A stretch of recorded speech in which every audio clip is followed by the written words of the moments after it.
before we get going on this thing, I would simply like to state that here at Folk and Myth, we firmly believe in every person's inalienable right to be who they want to be, to love who they want to love, and present to the world the person they wish the world to see, even if that's a Dalish elf. Furthermore, every person on this dumb little planet has the right to be recognized and afforded the same respect, opportunities, and rights as everybody else. You are you, and you matter, and to think or do different is to fail at being human. It is 9:33 Dragon. The chant of light echoes through Thedas, sung in all corners, a symphony of Andraste's wisdom and love that reverberates through time. But here and there, the occasional false note arises. Dissonant verses are canicles, which are unacknowledged in the official chant of light. They are unknown to most of the faithful, and the reasons for their obscurity has long been a subject for study and controversy. But they are real. So too are archdemons, and for what little we truly know of those, we know their arrival is always preceded by a blight. Both are things of horror and destruction, pestilence upon the good peoples of Thedas, arising every so often, erupting from the earth, our gift, some say, from those Tevinter Magisters who dared to spoil the golden city with their presence. What can we do? What can we hope for in the face of blights, in the shadows of tyrants like the archdemons? They build their world on pillars of hate, tyranny, disease, and poison. They turn us against each other, seek to divide the good people of Thedas, for they know that in our apathy, in our fear, in our hate for each other, that this is where their evil can take hold and fester and spread their vile and hateful taint. And too often, things may seem hopeless, and they may be for a while, but to fight only when there is hope is a half measure. The full measure is to fight regardless, when there is no hope, when all seems dark and the fear and horror is unending. Fighting in the most difficult times is how we save lives, how we keep the enemy from advancing and entrenching itself. Every inch we deny them is an inch we keep, an inch of fertile soil where, in time, seeds of hope and joy may be planted again. Fight. Do not bend the knee. That is what they are counting on, what they expect. That's half their plan as they arise from whatever dark, hellish depths they come from. Stand firm with those like-minded who believe in freedom and light and life and friendship and acceptance and, yes, love. But remember, love is for those who love back. For those few vile souls for whom love is anathema, for them there is only steel and fire and righteous anger. And so, when discordant notes ring out and dissonant verses are spoken, that is your sign. Your time to sing all the louder, to drown out their hateful, fear-mongering, lie-drenched voices. Sing of the good things, loudly, and drown them out. And while they are busy covering their ears, feed them your steel. For love is for those who love back. To the rest, you give hell.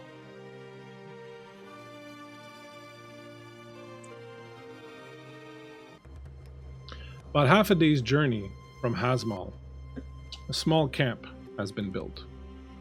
There are a few tents, a few fires, a few people gathered around them. Their travels have been, of course, somewhat dangerous, but they are experienced, they are qualified, they are skilled, and they remain in good spirits. As they sit around the fire sharing food and drink with the people closest to them, all of them exiles from somewhere or misfits in some way, shape, or form, people who had been without family, without close friends for a long time, and now find themselves on this night traveling to Hasmal, sharing light and stories. Around the fire are a few people. One is a young man named Braun, a Grey Warden. He is blonde, strapping young lad, born of decent Ferelden stock. Has been a Grey Warden for only a few years and has not really been tested against the Blights yet, but nonetheless, he seems competent, but also kind, and his laughter rings out loudly across the camp. With them also is the Arlesian Chevalier, Mireille de Valliere, another one who, unfortunately, was forced away from her home when her family's role in the grand game came to a sudden and unexpected end. She sits here a bit more serious than the others because she knows what's ahead of them, but she is leaving them time to rest and be merry after the long day's journey. There are two others sitting at the fire here. One of them, perhaps the one who stands out the most from the others, is an elf. Myriad, can you tell us a little bit about Iona, what she looks like, and what she'd be doing? Iona is sitting down. I would imagine her chestnut hair that falls in bouncy curls is probably the most distinct feature of hers. Her face is round and marked by scars and freckles alike. The mark of Mythal adorns her face, present on her cheekbones and her forehead in a dark green ink, and that ink seems to spread even down the rest of her body. There seems to be a perpetual frown that mars her face, as though she's in a constant state of discontent. And she sits there carving a branch into long shafts that will eventually become arrows.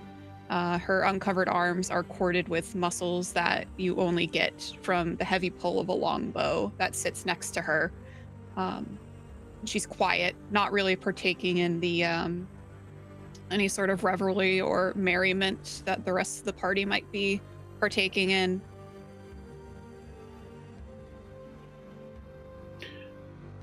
And the other one who stands out the most, perhaps, the youngest of the bunch, a young woman. Kot, would you tell us a little bit about yourself and what your character would be doing, Jesper?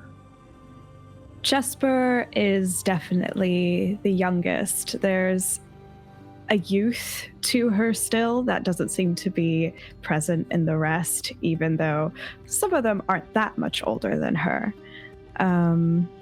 Something that makes her quite distinct in comparison to her counterparts is large scarring across one side of her face and down onto her neck.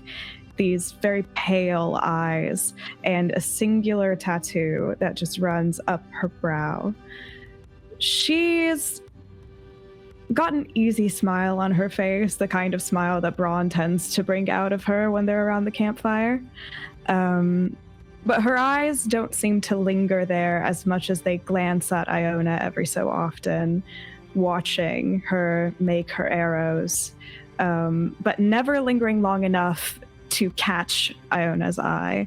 That feels far too much in recent times. There's a long quarterstaff that in the dark looks completely normal, balanced against the logs upon which they're sitting. Excellent. And as you sit there and share meals and drink and some laughter, perhaps, Braun takes a swig from his skin and then looks up and goes, Jesus, Iona, if you keep making those, we're gonna be needing another horse just to be traveling around there friggin' arrows. I think Iona pauses, looks up at him. Would you rather we need them and not have them then? I'm just saying, you're making a whole lot of fucking arrows there. You think you'll get around to shooting all of them? I've seen you shoot. It's not like you're shooting that fast. He says with a bit of a mischievous grin, so you know that he's not trying to be a jerk. He just likes trying to get a little bit of emotion out of you. I think Iona, she straightens back, her shoulders sort of square. Is that a challenge? Oh, I'd never dare challenge one from the Dales. I'd be stupid to do so. For as slow as you might be with a bow, I'm even slower. Have you seen these hands? They're farmers' hands. They're not fighters' hands. What am I going to do with these? No. I'll surrender to you right away. I think at that, just the way that he's talking, she's gonna look over to Jesper, just kind of with a side glance, almost as like in cocking her eyebrow, like, is this really who you're placing your affections in? And then she's going to resume carving the wood, piling it onto the mass of other arrow shafts that she's already accumulated on the knight. Seeing that look that you gave Jesper, Braun's just gonna look over and just kind of elbow you gently and say, "What about you? Gonna start whittling also, or are you?" I hardly have the dexterity to do so, even if I wanted to. You want to talk about your hands? You've all seen mine. Your hands are fine. I mean, you do have all your fingers, don't you? I've never looked too closely. They're mage's hands. Not exactly built for any sort of work. Manual labor. So soft and tender and blistering at every minute spent holding the reins of a horse they are. Oh, well, why would I bother holding one when I have you to ride with?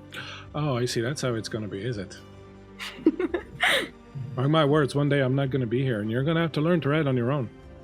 Oh, hush. Don't even think about that. And as he says that, Mireille the Chevalier says, "You should not be calling the attention of the fates so wrong. It is bad luck to talk about these things on the eve of what we're about to do." Exactly. As you continue chit-chatting and ribbing each other, another man steps out from one of the tents, an older man. He walks with a bit of a limp. He's seen a lot of combat. He's a little bit more worse for wear, but he always has a bit of a grin in the corner of his mouth as he steps out and stretches, and you hear a few pops and creaks and groans. Oh, that's where that was. I thought I'd fallen off the horse earlier. Oof, I'm glad it's back where it's supposed to be. Chael Conwyn, the Grey Warden, stumbles over, sits down, pushing Jesper a little bit away on the log that she's using. Did you save me any? Of course we saved you some. We're not going to get very far without you. I'm glad that you didn't eat us out of house and home whilst I was taking my beauty rest. It's not like I'm still growing. I would hope you are. You're never going to make a Grey Warden with a size like that. Jeez. He helps himself to some food and drink, and whilst I'm thinking about it, big thank you to Sithy for his donation of bits. Everyone has a dragon mark, so please do mark it on your sheet. Thank you very much, Sithy. Appreciate you, man. As always. I guess it might be time for me to tell you where we're going and why we're going there. And from the look that Mireille gives him, you get the feeling that they've had this discussion about when to talk about this, and as always, Chael got his way, but you know that you probably disagreed a little bit with him. But as he sits here, Paria, you received a hail from Varlby, which gives you a dragon mark also. Well, as you've probably figured out, we're going to Hasmal. I don't know if any of you have ever been. It's a bit of a strange place. It sits right in the middle of the Free Marches and Tevinter and Navarra. Officially a Free March city, but they're on this side of the river. The reason we're going there is I received a message from a Tevinter Magister, someone I know from a while back. Name's Gereon Alexius. seems they had some sort of difficulty with Blood Mages. You're going to tell me it's Tevinter. Of course they're having difficulty with Blood Mages. You can throw a rock in Tevinter without hitting a couple dozen of them, and I get that, but the message I got from Gereon, who's a man not given to exaggerations, said that the 2 Blood Mages that they found, one turned into an abomination and was destroyed, thankfully, but the other one spoke of what Gereon fears might be an Archdaemon. Now, there have been no indications of a Blight in Tevinter anywhere, so this leads Gereon to doubt the veracity of these claims. However, he would like to make sure, and so he's called upon me to travel there and meet this Blood Mage that they've, I guess, have in chains now, to ascertain whether or not there really is a threat, or if it's just their poor demented mind that's inventing things. I didn't tell you earlier, because I know that we've been through things recently that still weigh on all our minds. And as he says this, he puts a hand on Jesper's shoulder. And I know we've had a bit of a difficult one, and we haven't really talked about it a lot. I know that the loss that we suffered was hard on everybody, and on some others, as he looks at Iona especially. And, well, I guess I was a little too cowardly to bring up this story of another abomination and so soon after what happened, but I think if anyone would like to discuss this or talk about our own loss, I think it might be a good time to do so here, the night before we are confronted with something similar tomorrow.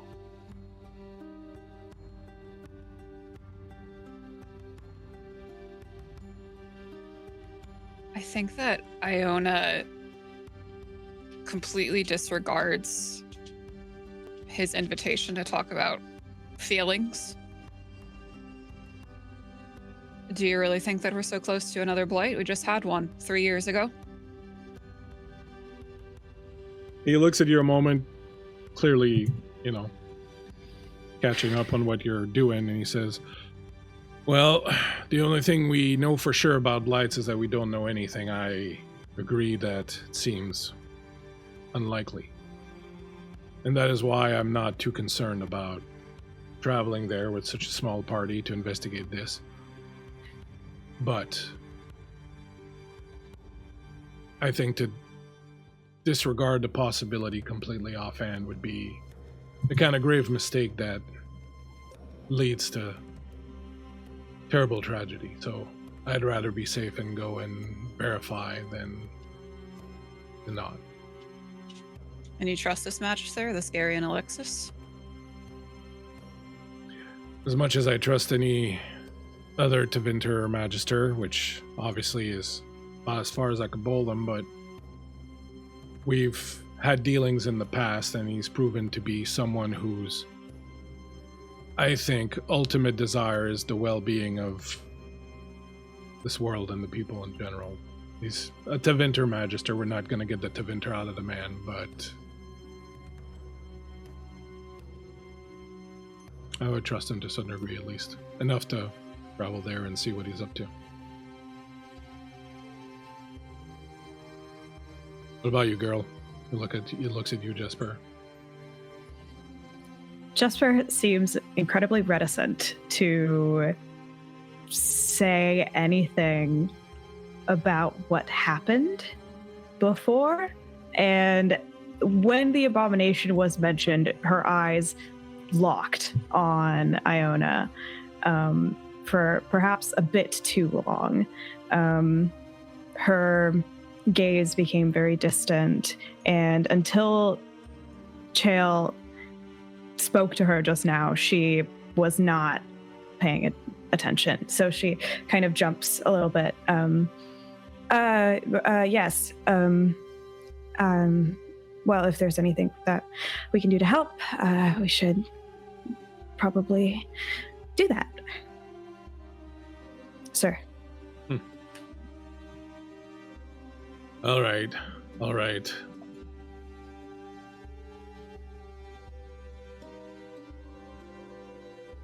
These things that we fight,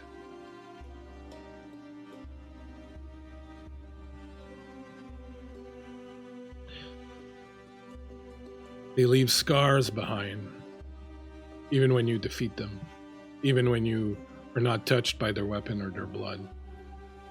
They leave scars in the world, in the earth, in people, in people's links to other people. And those take time to heal, and they are the most difficult to heal. It's one thing to heal up from a sword blow or a club to the head, but kind of scars that we get from the grief and the suffering that we have to endure at the hands of these creatures, the blights of archdemons. They last a very long time. And you know me, I'm not one for hugging and all that, but at the end of the day, the only true means of healing from those wounds are the bonds we have with the other people around us. So, if not tonight, I understand. If not tonight, make sure sometime down the road you do take some time to, well, explore your feelings and talk about these wounds, and there's no point in just letting them fester. But it's not tonight, and that's okay too. We'll be at Hasmal by midday tomorrow. We suggest we put aside all thoughts of dark and gloomy affairs and have ourselves a grand old little campfire. Tomorrow's another day. We'll go see what they have for us in Hasmal. What do you say? Aye, aye, Captain. We're not on a ship. Not yet. She's gonna be a pirate, she told me. That's her deepest secret, her deepest desire is to be a pirate. Go raid the Antiban coast. Me on the Antiban coast. Can you imagine? I can imagine you accomplishing anything you want to accomplish, dear. Except maybe grow calluses. Right. Thank you very much for that. Are you going to eat or not? I've had 2 bowls already. Just 2 bowls? And as that discussion goes on, Iona, you feel more than hear Mireille sit next to you. And she says, he's not wrong in his own way, you know. It is not good to keep these wounds where you just pick at them day in, day after. You have to air them out so that they can heal better. Iona has taken another branch and is carving. What do you want me to say? What do you want me to do?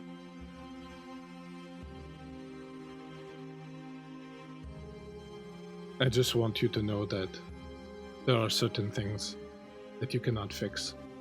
Not with 1,000 arrows. Not with 2,000 arrows.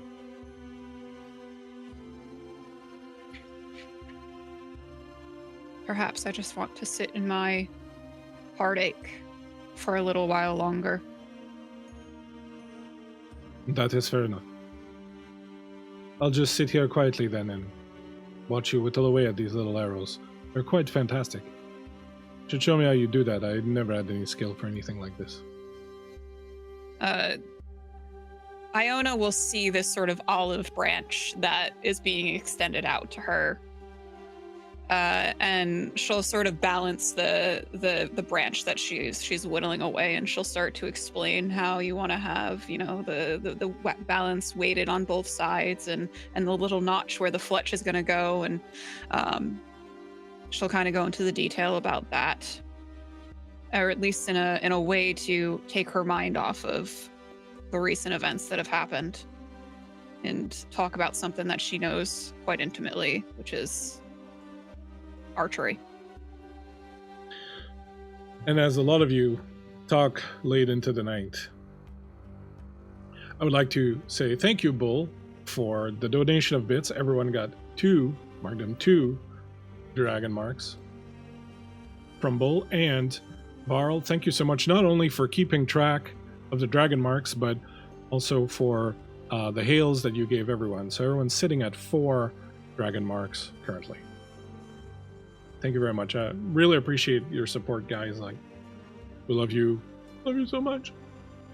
If there was a blight, I would save you guys. I would come and save you wherever you were. Meanwhile, in Hasmal,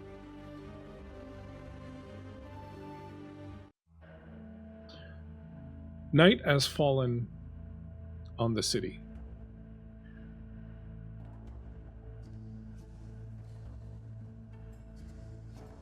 Hasmal is located along the river in the southeast region of the Silent Plains. It sits very uncomfortably between the Free Marches, the Silent Plains, Tevinter, and Navarra. It has been conquered once by Navarra, and certainly fears being targeted again. The city itself is a place that has grown slowly over the years and extended itself along the shores of the Minanter River. There is a solitary tower, the Circle of Magi, with a small barracks of Templars. Sovereign Keep is where the Duke lives. The city itself is on the banks of the river, and in the northeast corner, there is a very large, expansive canvas village. Hasmal's place at being so close to Tevinter is a prime place, prime destination for refugees from Tevinter escaping the cruel masters of Tevinter. The place is habitated mostly by elves who have fled the city, but also some humans and some other peoples who have over time escaped from Tevinter and traveled all the way out here through the plains in order to try and find a little bit of solace.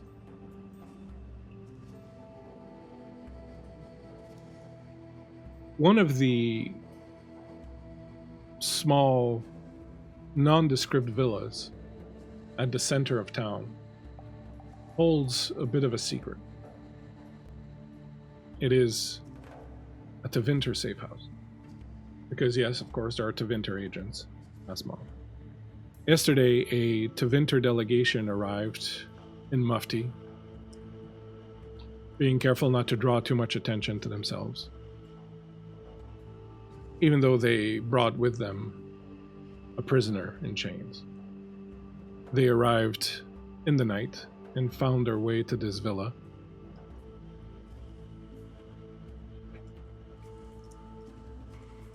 The night is quiet. It's cool, dry, very comfortable, very nice. The city itself goes to sleep very early. When it's quiet with only a little bit of light coming from some of the taverns and houses near the docks. You hear a little bit of music, a strange kind of mix of woodwind instruments and slightly mournful drumming arising from somewhere deeper in the city, perhaps from the place where the refugees are. Lila, you have been here now for about 24 hours. You know that the people you're supposed to meet are arriving tomorrow. You have your own room on the second floor of the villa. Downstairs, there is a common room where there are a few people at work still serving food. There is a nice big fireplace. There is a beautiful library that you could spend some time in. There is a wonderful garden in the interior courtyard of the villa also. Where would you be this time of night? And please tell us a little bit what we would see if we were to see your character go by.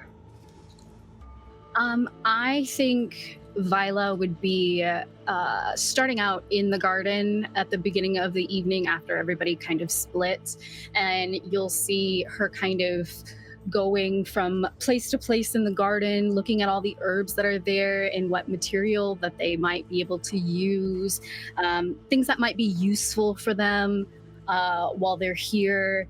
And she's kind of clocking it and taking little notes, and then she's going back and forth into the library where she settles in the library, scratching more notes, and that is where she stays probably for several hours. So you'll see just this kind of shifting of a auburn curly-haired mop going back and forth in robes that they look simple from a distance, but if you got closer to like talk to her face to face, they're actually very detailed. They're made of really fine material, even though she is like a mage of the Imperial Chantry. Her low key is not low key if you know. So she's actually very finely dressed, even though it's very low key. And as she's scratching down on pieces of paper and re-examining things that might be useful for the delegation,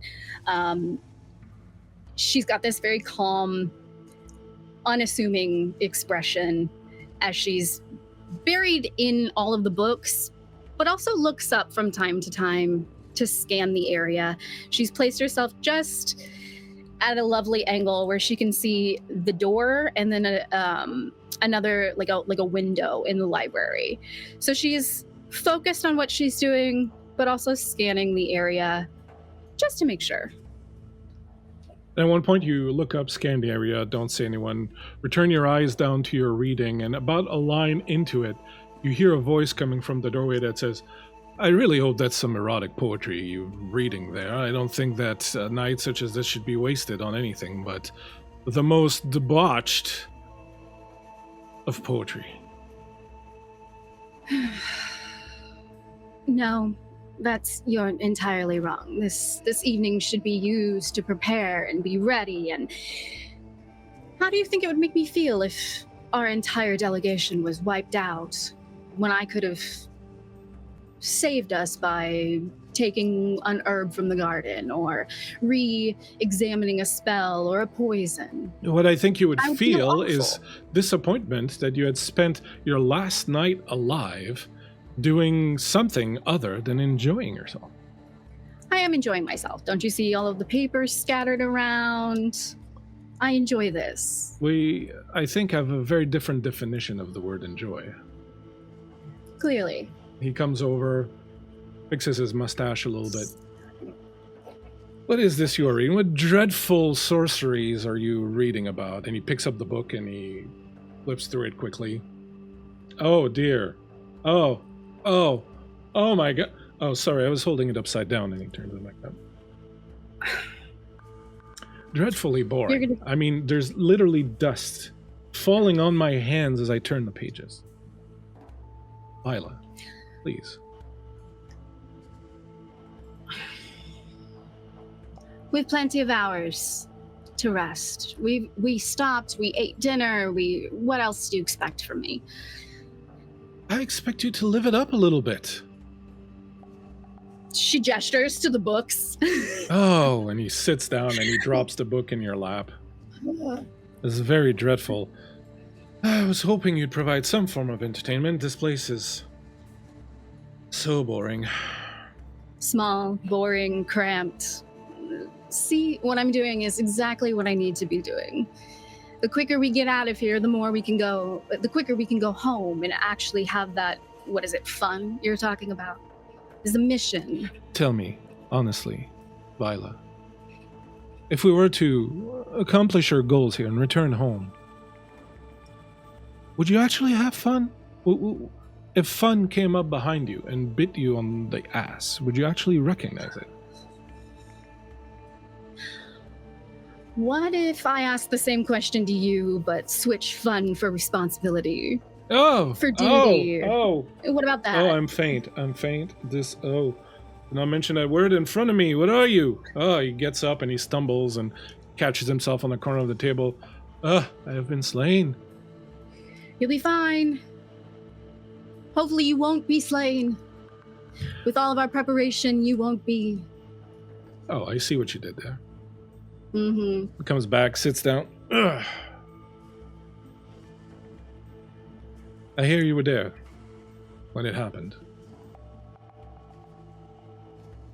You're gonna have to be a little bit more specific. I'm there for a lot of things. Yes, you do get around, don't you? Is that Uh-huh. what they call you, Viola Underfoot? Always scurrying around, always involved in everything, always there when the things are happening? I suppose so. You're the only one I've ever heard say it, though. But You're yes, a I was hard-working there. one, aren't you? You could take notes. I've got spare parchment. Was it... I don't mean to dredge up prideful memories.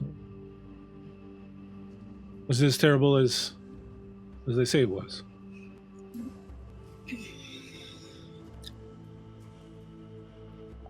Worse, I would say. I felt like my skin was gonna melt off, sort of, but it also was cold and dark but bright. I study because I was there.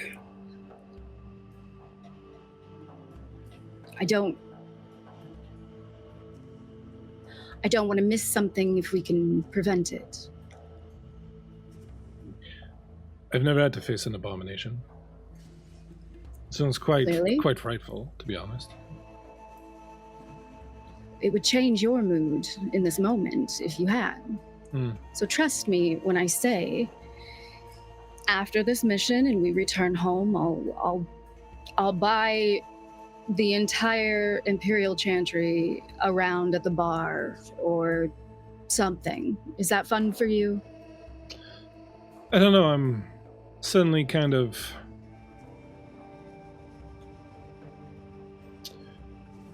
As my Realizing mood the has turned. gravity of the situation we're in? No, I'm just that suddenly I realize I'm wasting my time talking about all of this when I could be out in a bar somewhere. There are tons of sailors in this town. I'm sure one of them will be willing to buy me a drink. Several. Don't pay for them, you know. Oh, I know better than to do this. And he gets up, and as he does, the door opens. And Gina, from your room upstairs, you've been watching all of this. You watched as Dorian made his way into the library where Viola was, and now you've watched as Gereon also is heading into the library. You want to tell us a little bit about Theodora and what you're doing? And just before you do that, I would like to say thank you very much to Catchy Cantrips for the raid. We really appreciate you guys. We are playing Dragon Age. thank you so much for coming in and checking this out. I hope you had a great game, a great stream. Really appreciate you coming in like this. And yes, Theodora, as you are viewing all of this from your own room on the second floor, what would we see, and what is it that you were thinking of doing?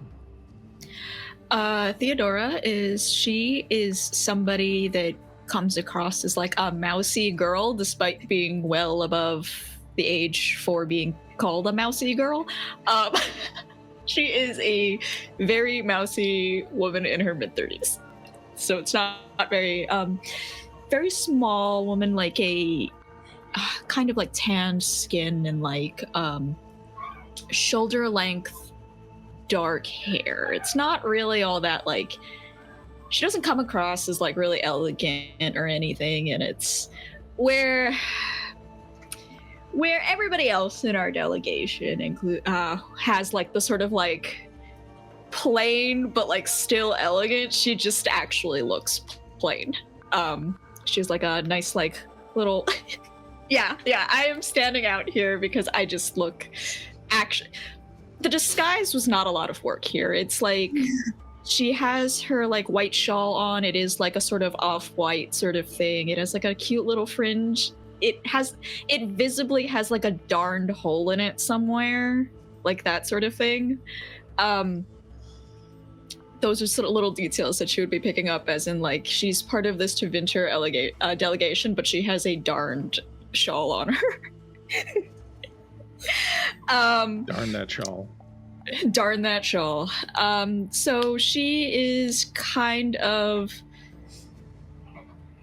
It's not really an accident she's up here, like, lingering by the door. She is not doing a great job of not looking like she's snooping. The only reason nobody can probably see her is just there's no line of sight. She's not very good at this. But she sees Gereon going down after having seen Dorian, and it's like at this point, like, she's been sort of dithering as to whether or not she should, like, try to appear like she's being useful about something. And she hasn't really decided if Dorian was enough for that, but seeing Magister Alexius going down, she's like, okay, I gotta show up and look at least nominally useful. So she's currently, she's waiting for him to pass into the room. They're just gonna wait maybe like 70 to 90 seconds, and then very like in that like composed, calm way where it's clearly intentional, walk down the stairs to casually appear in the room. She doesn't have a plan past that. Well, the best laid plans, even when they are not laid plans at all, often go awry. And as you are waiting the 90 seconds to arrive just when a mage wants to arrive, you hear a voice coming from the shadows near you that says, my, Theodora, are you eavesdropping? I was literally about to go, there ain't no eaves. No.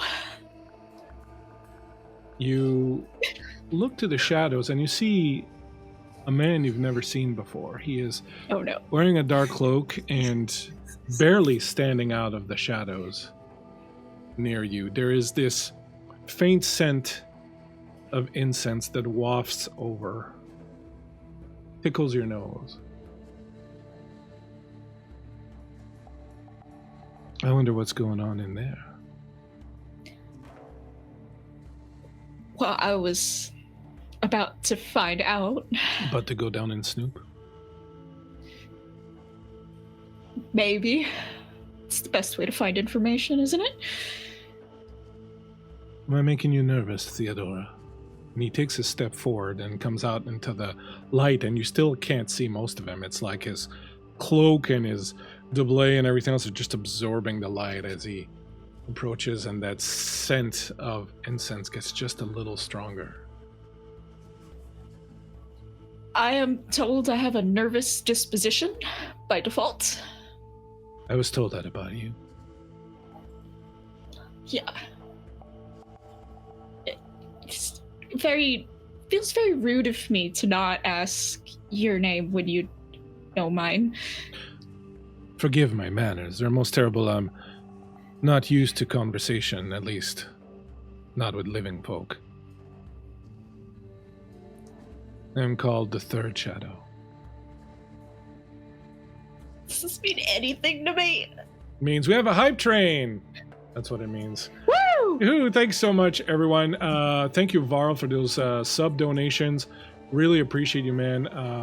You're always amazing. And number one, and thanks everyone for this this hype train. We really appreciate you. You're also amazing. The Third Shadow means absolutely nothing to you. Awesome. But as he leans in a little closer, he says, "Don't worry, I'm a friend. I come bearing instructions for you from the Chantry, of course." Oh, okay. She like relaxes a little when he says like from the Chantry. Just takes a quick look, unsubtle look around. No, if don't there's worry. anybody. We're quite alone for now.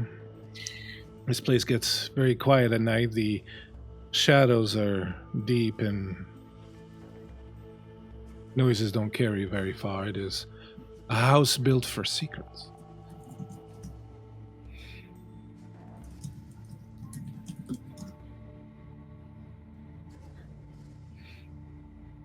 Usually in a conversation, the other person adds something to what has already been... Never mind. We've had our eye on you for a while. We think you have a lot of potential. We think there may be a way for you to bypass your unfortunate circumstances, the ones that are preventing you from achieving your true potential.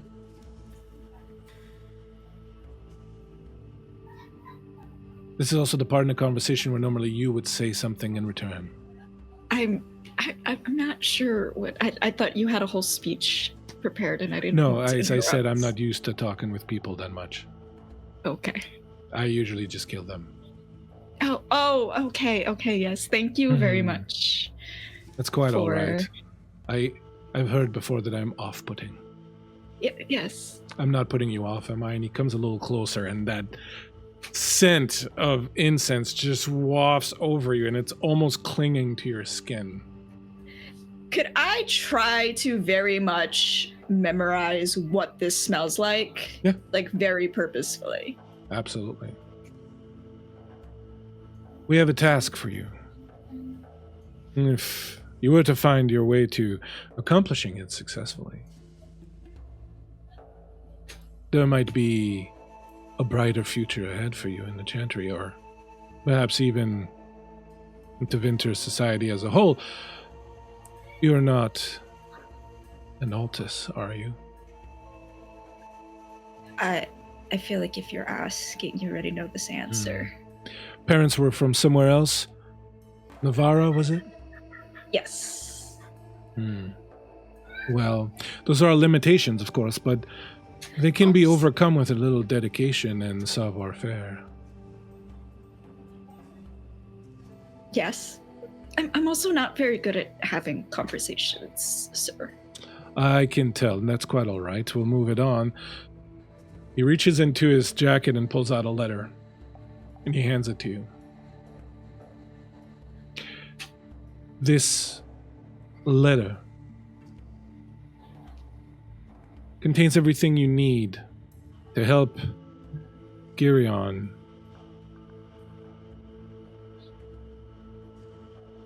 start to think that his wife may have been a little bit more responsible for what happened. If you were to find a way to slip this letter to him,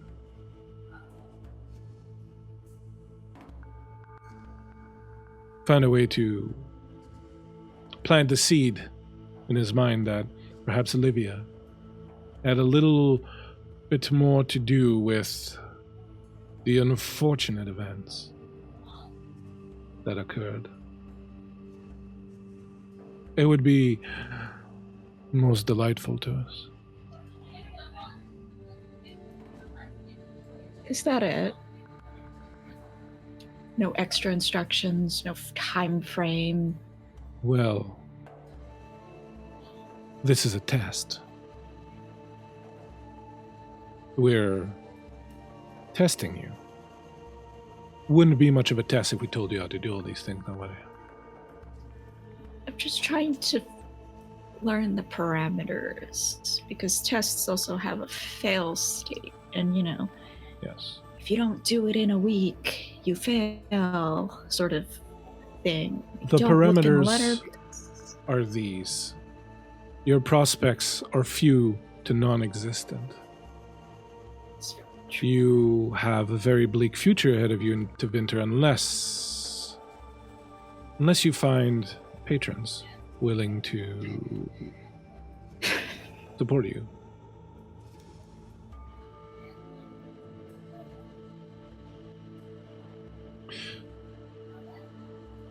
It would be best if this was done before your return to Minrathous. That is your parameters. Not to get too formal on you or anything, but do you accept? Because otherwise I'm going to have to kill you.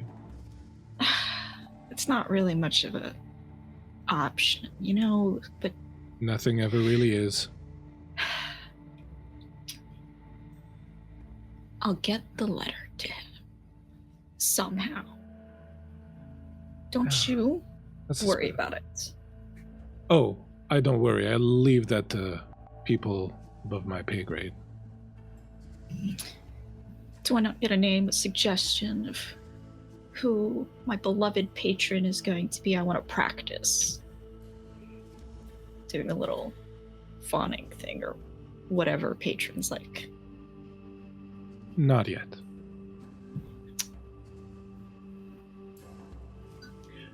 I'll be watching, Theodora. I hope you won't disappoint us.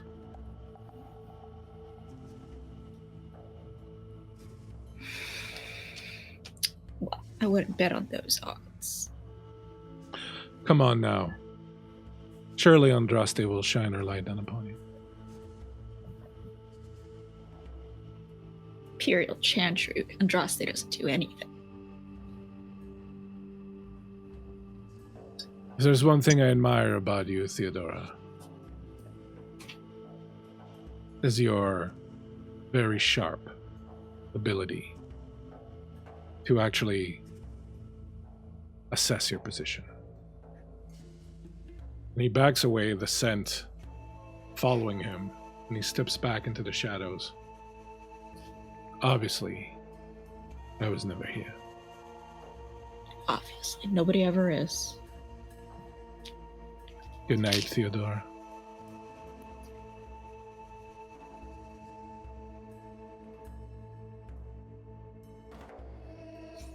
She's going to just stand there and then after it comes, she's like, wait, I should have said goodnight back. Just totally missed it. Now that she has this letter, she is not going to go downstairs first. She does not want to be holding this letter when she gets down there anymore. So she's going to go back into her room. She doesn't know what's too obvious to put the letter in. I guess ultimately decides to put it in with her things, and it's not very smart, but there's not really a lot of places to leave this letter at this point. It's the bed, some drawers, or her things. Her things seem like the safest place because I don't know. That's literally her thought process. How long was that? About how long? Yeah, about 5 minutes, I guess. About 5 minutes. All right. Now she is going to even more casually go to casually, even less casually than before, to be honest. see what these other people are up to. Excellent. As you make your way to the library, inside the library, Gereon has appeared, and as you approach Theodora, you hear Gereon's voice talking to Dorian and Lyra, and he says, I don't know what he says. I have to go find it. That's what he says. First, I intend to trust the Grey Warden's opinion. However, I don't see how we'll be able to allow this Maleficarum to live one way or the other. There's evidence that there may have been one or two more involved in the plot. Friends of twins. Theodora. Sorry. As you see Theodora standing in the doorway really awkwardly. Come in, Theodora. We were just discussing matters. You were saying, Vila? Yes. Hi, Theodora. Are you feeling well? It's been a little while. I don't know why I would not be feeling well. Just checking. It's important that we're all in our best, at our best, for the next couple of days, right? Yeah. Just looking out for you, you know.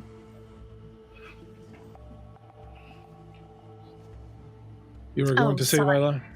Yes. I was just, making sure everything was all right. Yes. Do we have any names or of these friends? Not yet. I've put Dorian in charge of rooting them out. I hope... That makes sense, then. That makes sense? How? Dorian, maybe you should also study with me, look at some records. I don't know. Well, I was certainly hoping to be doing a little bit more rooting than studying, but... Dorian, how I wish you would take things seriously for just one moment. I do, dear mentor, take things seriously. I just pretend I don't, so that people will leave me the hell alone whenever there is work to do. See, you've spoiled your secret. Well, not for me, maybe for Theodora over there, but I'm an open I've known book. that forever. Yeah, oh yes. Gereon turns to Theodora. Theodora, I was just saying that regardless of what the Grey Warden says tomorrow, whether or not there truly is a Blight or another Archdaemon coming, I fear we will have to make sure the Maleficarum doesn't return with us. We should be prepared for that. Seems wise. Do you have plans, or are we going to be coming up with them on the trip? We'll see what the Grey Warden says. As I was just saying, I'm inclined to trust him. I've worked with him before, and he has a keen mind. And besides, whatever happens, we have Templars with us. Everything is going to be fine. Yes. And Well- I'm sorry, go ahead. We trust your decision-making for all of this, Magister. Obviously. We'll follow your lead. Todd's face was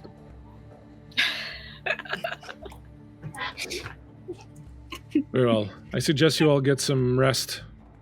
It'll be a really eventful day tomorrow. You too, Dorian. Oh yes, I plan to. I plan to fall asleep at the very crack of dawn. He shakes his head. Vila, Theodora. He turns and leaves. And Dorian's like, are you two planning on being boring? I don't. Yes, No, all we've right, got a very party well. planned. He turns and without another word, leaves. And then comes back and says, remember what Gereon said.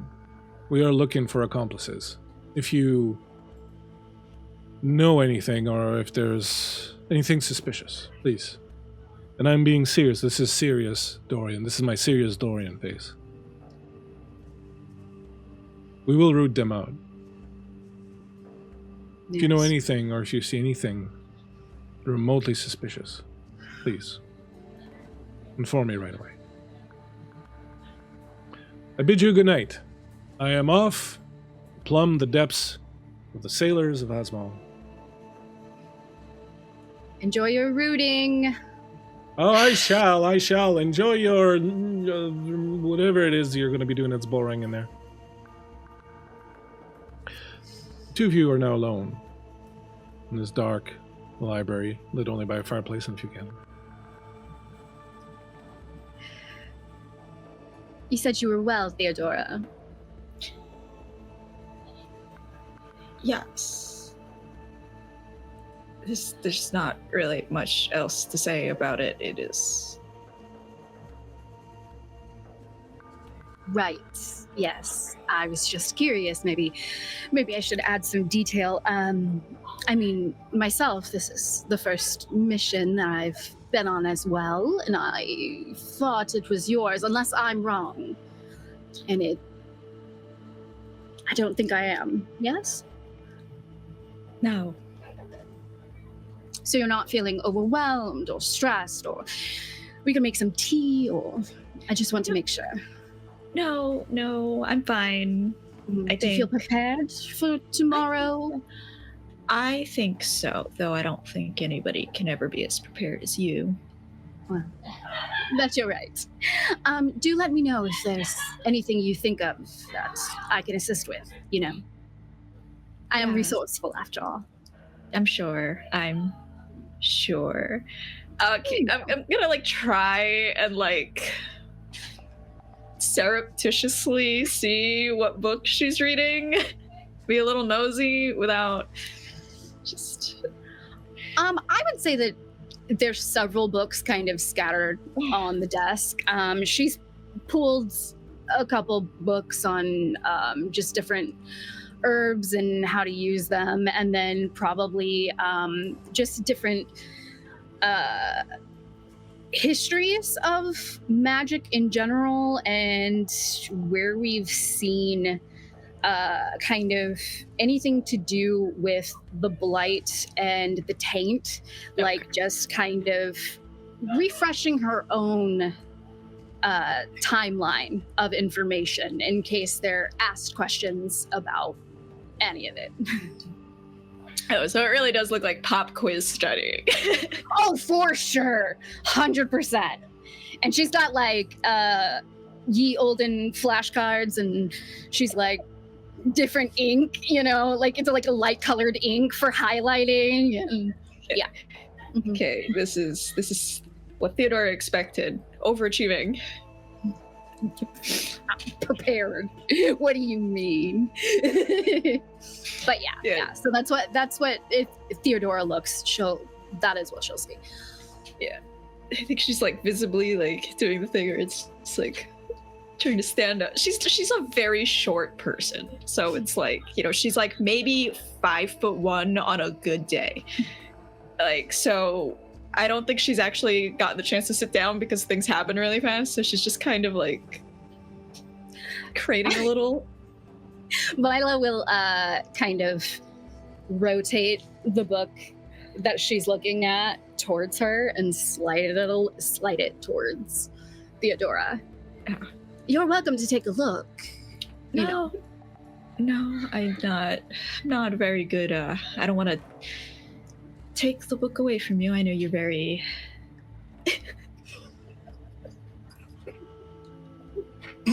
I'm sorry, the chat, this is Paul Blart to Tevinter Templar.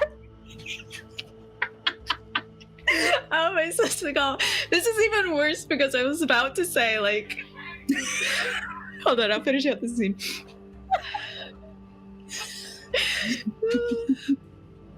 I don't think I can recover from that. Well, as you carry on into the night, talking about books and Templars, we will travel back meanwhile, and once you have gathered your regathered your wits about you. We shall return. We travel back to the camp where the Grey Warden group is now asleep. The area around Hasmal is a place where the veil is rather thin, and as all of you go to sleep this night, all of you have intense dreams.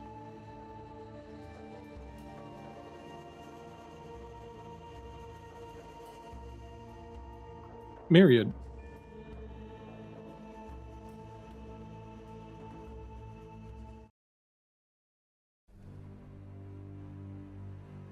you went to bed carrying with you heavy thoughts. But more than just the grief that clings to your soul like a creature trying to sap all your strength away, all your joy away. More than that is the fear or confusion or indecision that you are facing concerning what you've been asked to do. You go to bed thinking about the future, thinking about Jesper, thinking about her role in things, what she has done, what you've been asked to do. And your soul is heavy. And so when you find yourself in your dream, awakening on an isolated rocky island, surrounded by the sea, with the moon full high up above,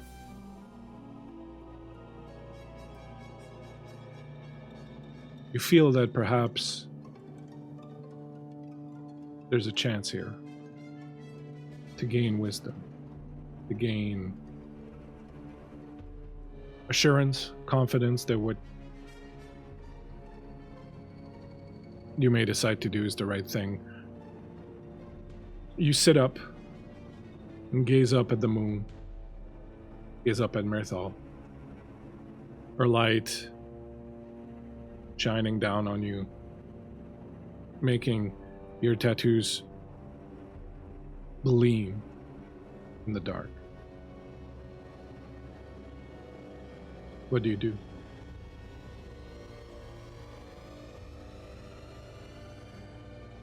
I think she talks to the moon. What does she say? What am I to do? What's the right thing to do here? I have so much resentment in my heart. I fear I won't be able to let it go.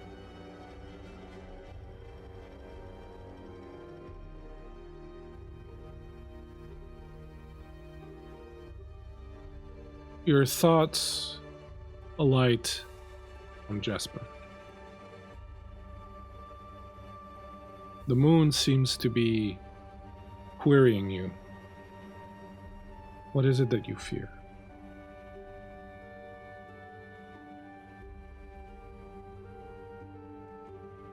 I think Iona fears trusting Jesper. Not just on a friendship level, on a familial level. She fears trusting her with her power. She fears that she will turn into something that she cannot go back from. She fears what happened will happen again, and she will be powerless to do anything about it.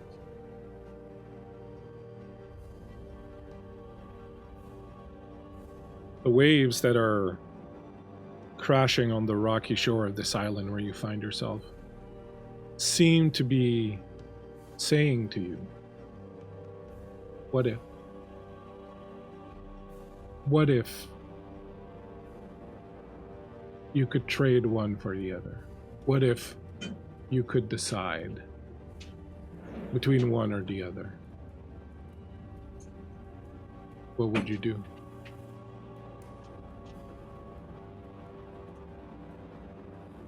There's a part of her that wants to immediately answer she would trade Jesper for Rion in a moment, in a heartbeat.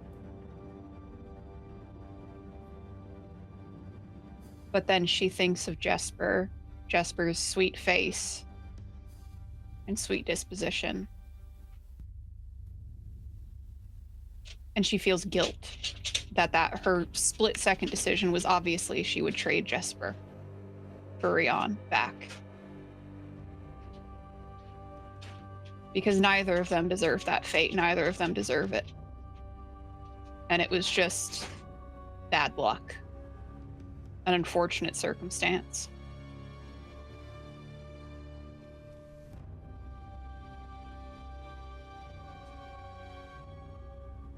So she would choose Jesper because Jesper is the one that lived.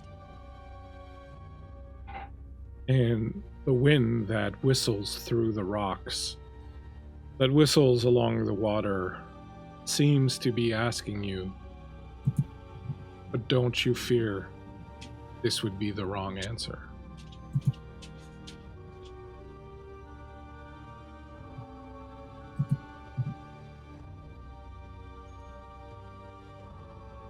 Iona looks up at the moon, and there's sort of a set to her jaw.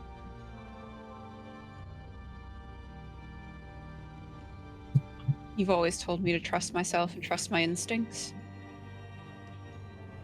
This is what they're telling me, so it can't be wrong.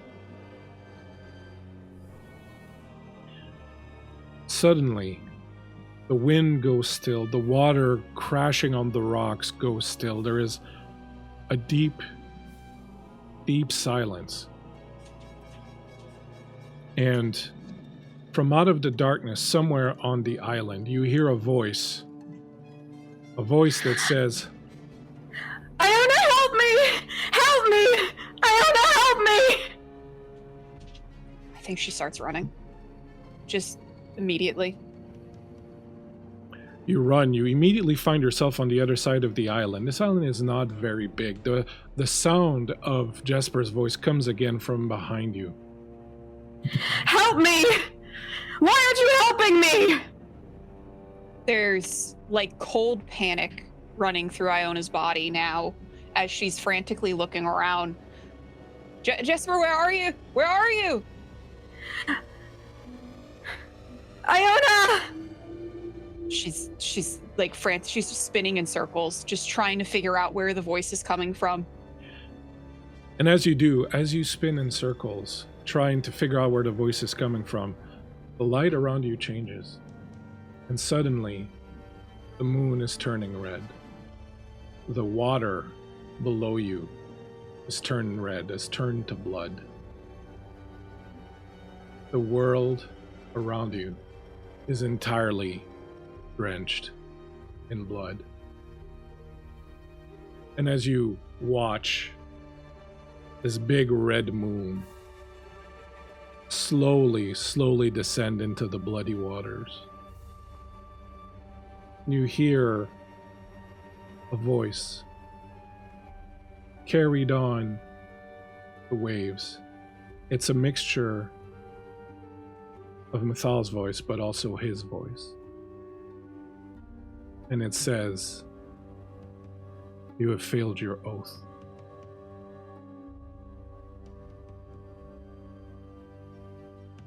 Haven't failed anything. What are you talking about? The moon slips into the water, and the world turns to black. I think right as the world turns to black, she's spinning frantically, and she calls out one last time for Jesper. Jesper, you went to sleep And I don't want to make decisions for you, but do you sleep with Braun? Not yet. Okay. So you have done your little ritual, which is to sit together for a little while, just touching each other, your leg and your shoulder touching his as you talk about the night or the day or any stupid thing that comes through your minds. Just spending a little bit of time together while the others are all busy making their own beds, and then with only the slightest hesitation, which grows longer every night, you say goodnight, and you interlace your fingers in his, and he gives you that smile, and he slips off to find his bed, and you find yours. You find yourself at the bottom of a tower. It is an old tower, ravaged by time. There is a bell that has fallen from its moorings in the ceiling and crashed down to the floor. It's broken in half. The place is covered in frost.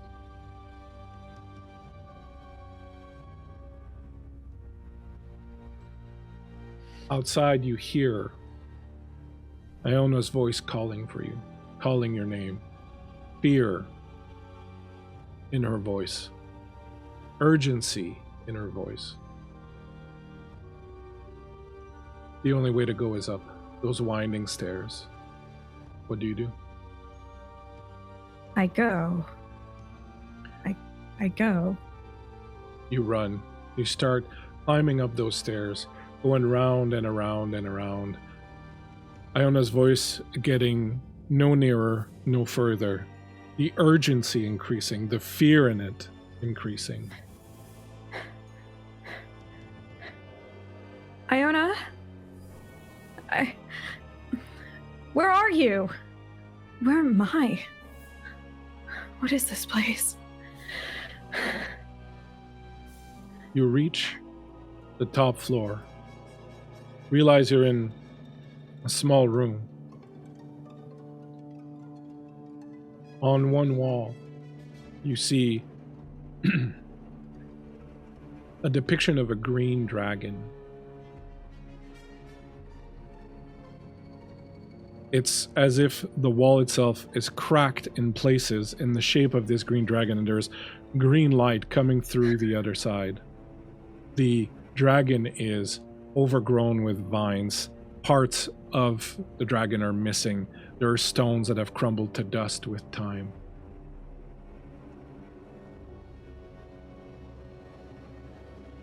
Her voice comes from somewhere behind you. Iona? I think she's kind of, as much as she hears Iona's voice behind her, she's enraptured by this image of this dragon. And rather than going back, she steps forward. You step forward, reach out, move some of the vines, trace with your fingers the design of the dragon. Then your fingers hit something. There's something else beneath the vines. A frame of some sort, silver, carved in the way of the elves.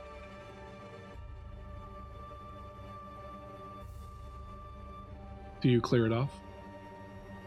Yes. Yeah. When you do, you see a mirror, cracked. For a moment, you can't see anything in it. Then you see your reflection. The mirror is cracked in two.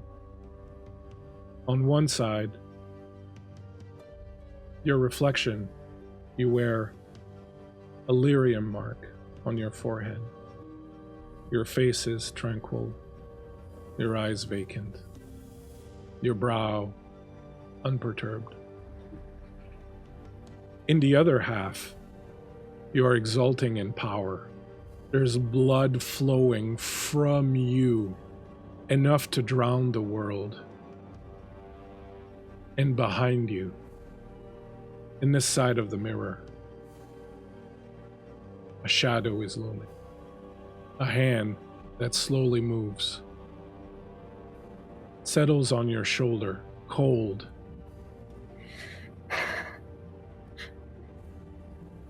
Seeps into your clothing, into your flesh, down into your bones. You hear Iona's voice calling for you.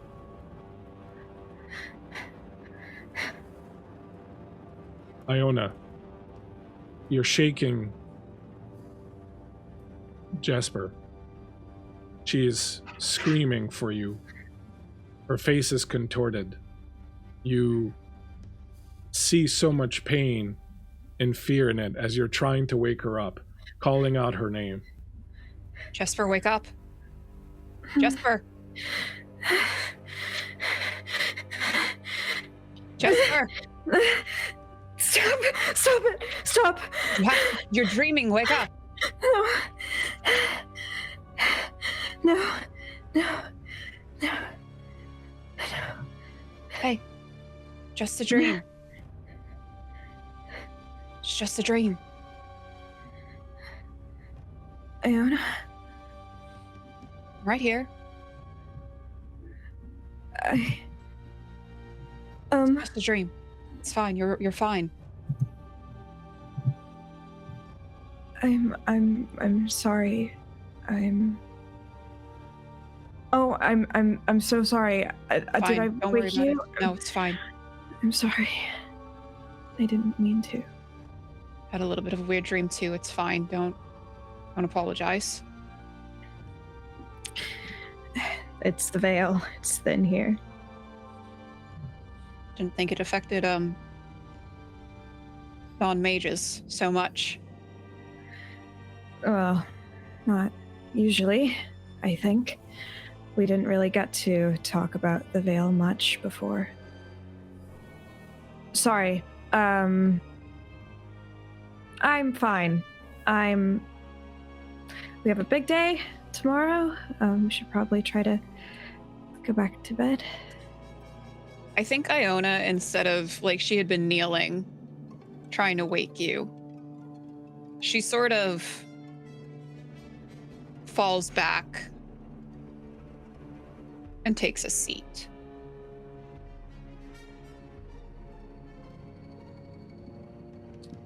I want you to know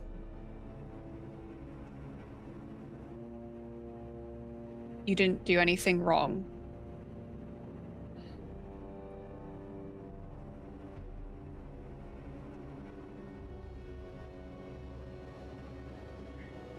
You're not talking about right now, are No. you?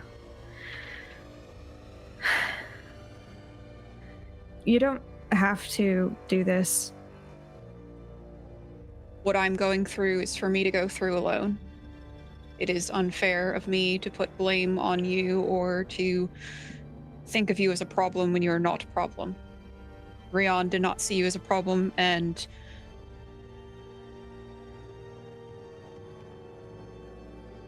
I am going to do my best to not burden you with my own heartache and turmoil. You don't have to mourn him by yourself. I know we weren't... I know I didn't know him as long, but I miss him a lot, and I know you're saying it wasn't my fault, but it feels like it was my fault a lot of the time. She places a hand on your shoulder.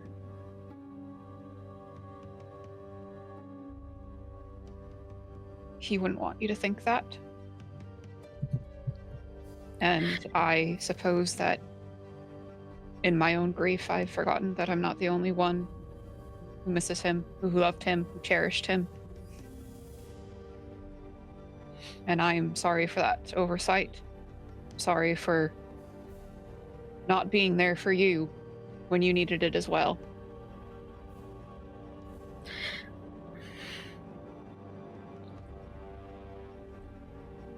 You could tell me about him, about what he was like when you two were younger.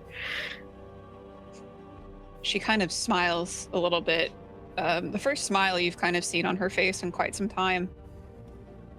He was exactly as he was before. He was kind and he loved learning. He loved magic. He loved magic so much.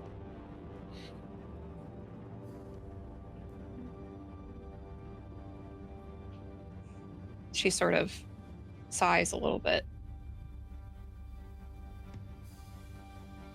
He was the sun, all-encompassing, and sometimes I feared that looking at him for too long would burn me.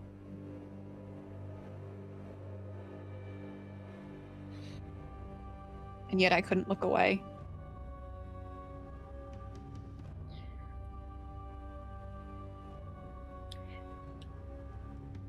I don't know where I would be without him. I'm probably much worse at magic than I am now, but he was always very patient with me. And it was like we had a secret, the two of us. Not that magic is ours alone to carry, but it's not like there are any other mages in this group. But he taught me so much, and now that he's gone, I worry that I wasted so much time messing around when I should have been learning and focused, and now he's gone.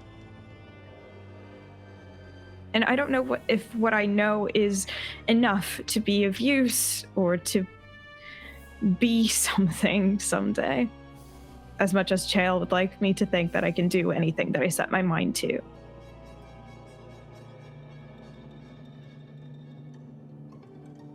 I don't know much about magic, at least not in any sort of real capacity, any sort of meaningful capacity. But I spent much of my life watching Gereon, watching him wield the Fade. I will help you in whatever capacity I can, in whatever way I can. And if I cannot do that, we will find you someone else who can. We will find you books.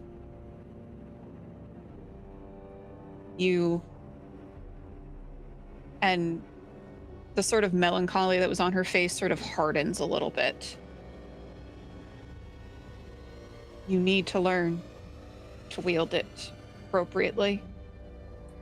I don't think she quite gets what you're getting at. I think she's just so touched that she throws herself forward and throws her arms over your shoulders and just pulls you into the tightest embrace, and buries her face into the crook of your neck, and you can feel tears there, but they're not sobs. She's not loudly crying. It's as though the tears are just coming out of her. And she murmurs in your ear, "Thank you. Thank you for not leaving me behind." Iona will almost hesitantly wrap her hands around you, and you feel her one hand come up to sort of stroke your hair. And you don't see it, but the tears do gather in her eyes as she whispers back, "We're in this together."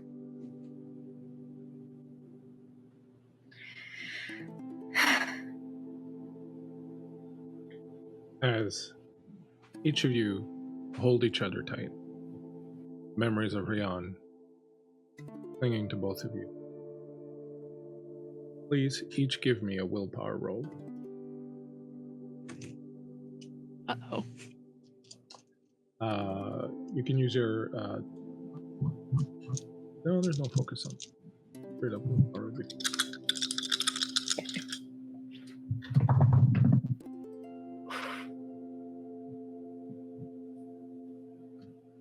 Okay. Okay, do I give you the total or do I give you... You give me the total. Okay. Are you using a dragon mark, by the way? You have to declare or use a dragon... I should have said it so earlier, so it's fine now. But you have to declare your use of dragon mark before you roll. Okay. This time I'll let you do it. This time I'll let you do it if I include the dragon mark, the total includes the dragon dice. What's going to happen is, right now the total includes all 3 dice. Okay. If you use a dragon mark, you get to roll a 4th one and pick the 3 highest. Oh, okay. No, I'm fine. Math. 13. Iona? 18.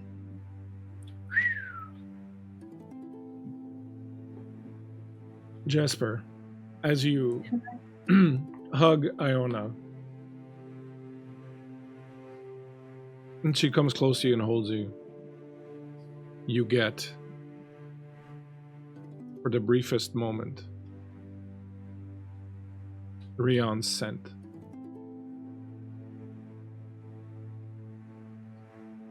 And as you breathe of it, you feel this emotion rise inside of you. You can almost see him sitting there, smiling, looking at you. You feel more sharply than ever you did since the time when he died. The loss, the void, the absence of him.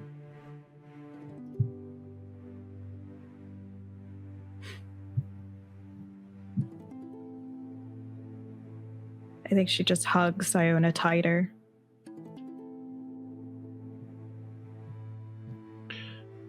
And as the two of you hold each other and made promises to each other, a little bit further away in Hasmal, the fade is also prominent there, the veil also thin, and dreams also affect those who lie in their sleep there. However, I think that's something for after we take a break.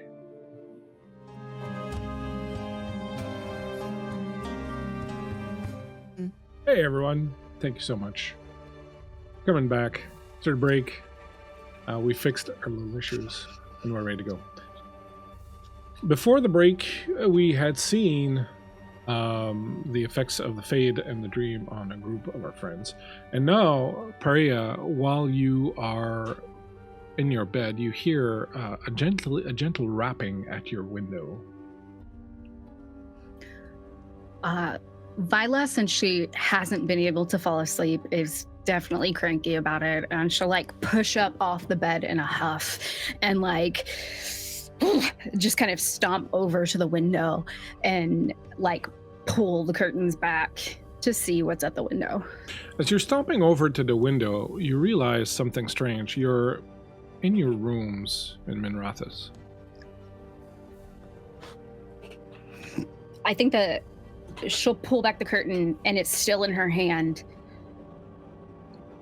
And she holds it. Outside, and then looks through the window. Sorry, outside is a forest.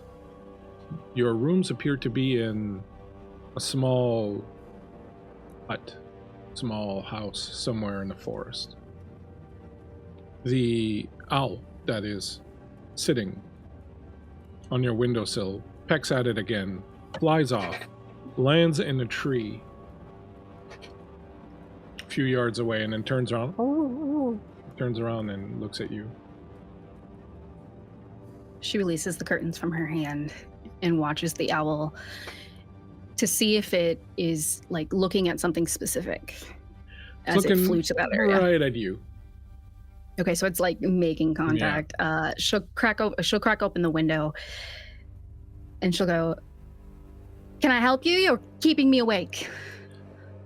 This owl, which has this beautiful black shiny coating of feathers, looks at you, blinks its eyes, flies off a little bit deeper into the forest, lands on a branch, and then with its back to you, just kind of rotates its head and looks at you. In this moment, she feels like it's like beckoning for her to follow, and I think she will. How far up is she?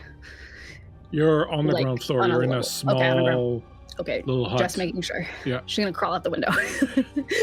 You crawl out the window and start walking towards the owl. Your bare feet are in the dew in the grass as you're moving towards this owl. It flies down around the tree, and as it does, you see coming out from the other side of it a cloaked figure. The trees in the area all have this red kind of light that is illuminating them from above. And this cloaked figure hurries off and moves a little deeper into the forest. Does anything about this figure look familiar to her? The cloak, any of it, any symbols that she notices? Nothing that you can see, no. Nothing. Her curiosity cannot keep her from following right behind it. You follow along. As you do, the trees start to close in on you a little bit. And this strange light, almost kind of like the light of day, though it's still obviously night, starts to permeate and suffuse the entire area. There are no sounds. You don't hear any animals. You don't hear the wind, even though the leaves are moving. The figure that you're following disappears behind a very large tree and doesn't re-emerge on the other side.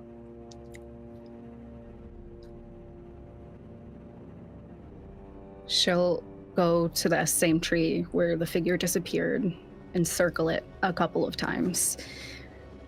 As you circle it, you find, waiting for you on the other side, a woman. The cloak hangs off of her. Her clothing underneath is black with gold filigree. It is very beautiful, very rich. You do see an emblem now on her chest. It is a snake and a dragon intertwined.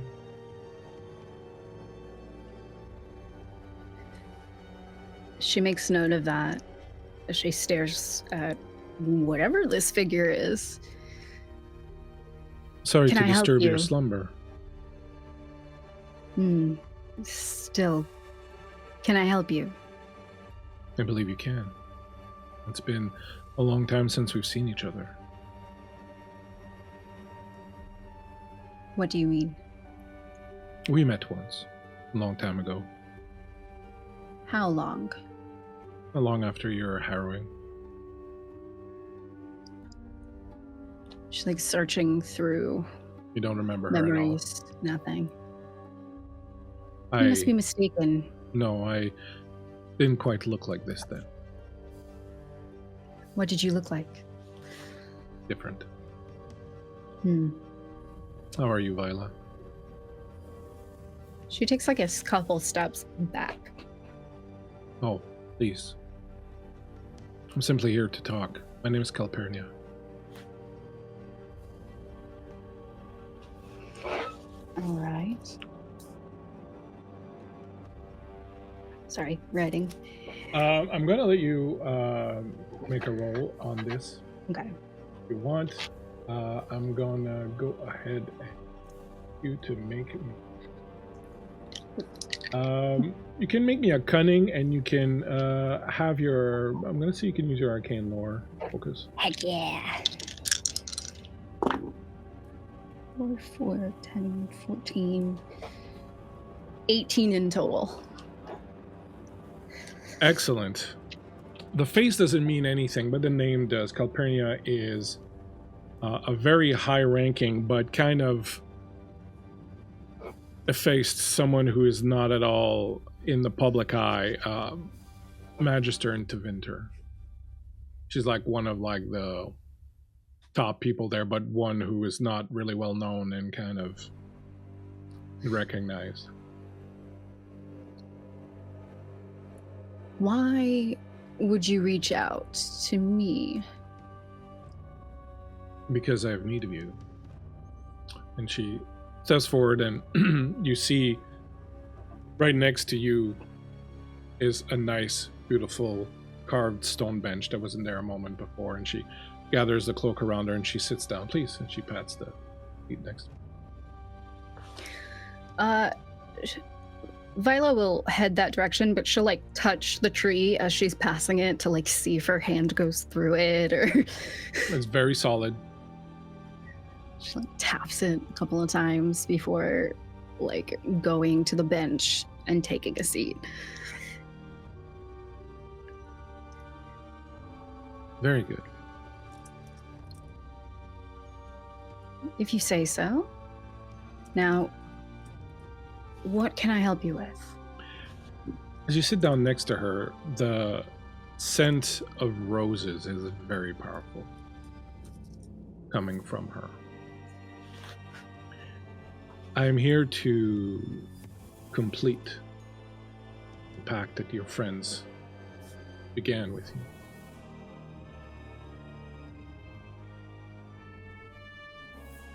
What do you know of this pact? I know everything. If you know everything, then they spoke to you already? Viola, the Venatori require the service of mages as skilled and dedicated as you. Ah. Interesting. Why? For what? Specifically, the details, I mean. We are the Venatori. We safeguard Yes. Tevinter. We are Tevinter. What else is Sort there? of. There's a lot of questions about all of it. Vague. Forgive me if I'm a little cautious about signing a dotted line without all the details. Protecting from... Well, we've already reached out to your friend, the less than satisfactory one, Theodora. Of course, she thinks it's the Chantry that's reaching out to her. Doesn't need to know any different. She is a useful tool.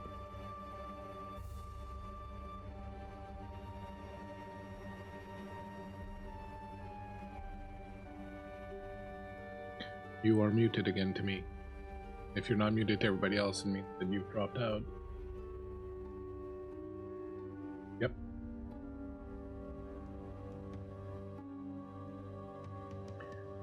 I'm unsure what to do with this.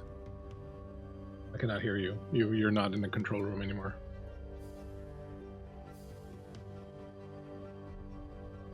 I've literally I'm got sure we that can wrong. hear her. I'm... What to do about this?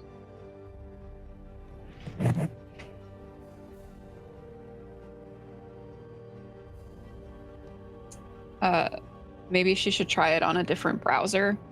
I know, like, Chrome is recommended, but I think Chrome keeps kind of kicking her out.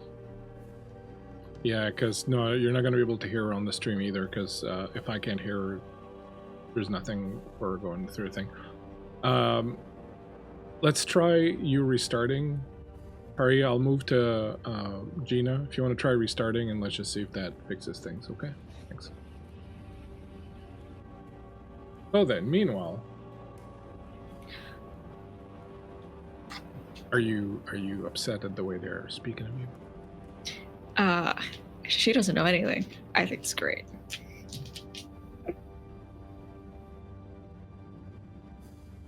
Theodora, you wake up to the sound of voices arguing outside your door. I'm sorry, I'm gonna take that back. You wake up to the sound of voices talking outside your door. They're kind of like mock whispering, like people, on stage in a play trying to pretend like they're whispering or something, but, like wanting to make sure the audience still hears them. It's two female voices, but it's difficult to really make out who they are.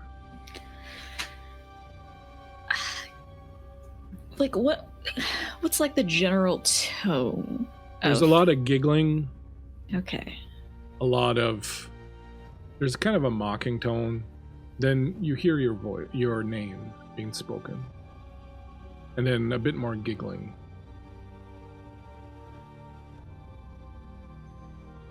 I'm gonna...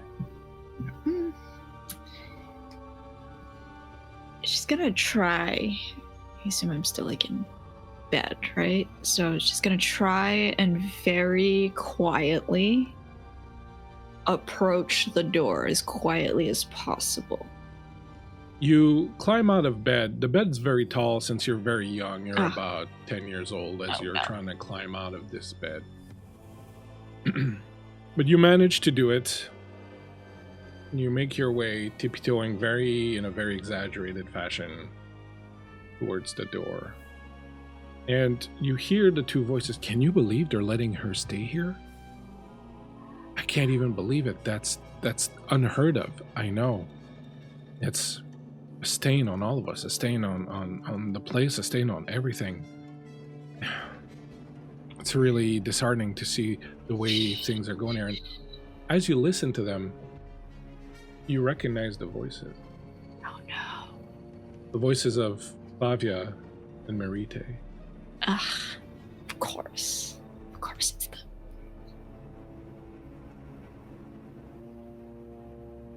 Could I, I don't know, real quick, could I, get on my hands and knees and, see if there's, anybody else out there with them?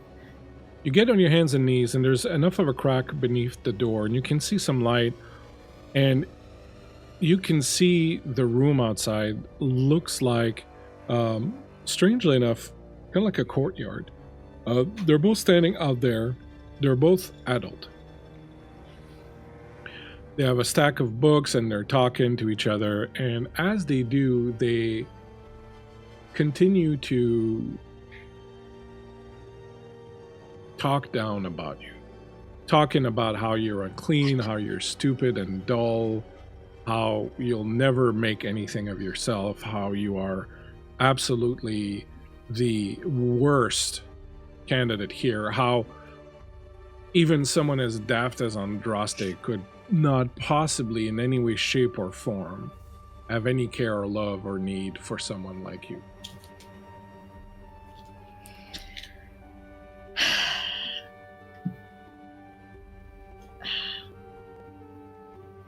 She is not... So this is kind of the problem. She is not a very headstrong. She's not a very confrontational person. She's a little...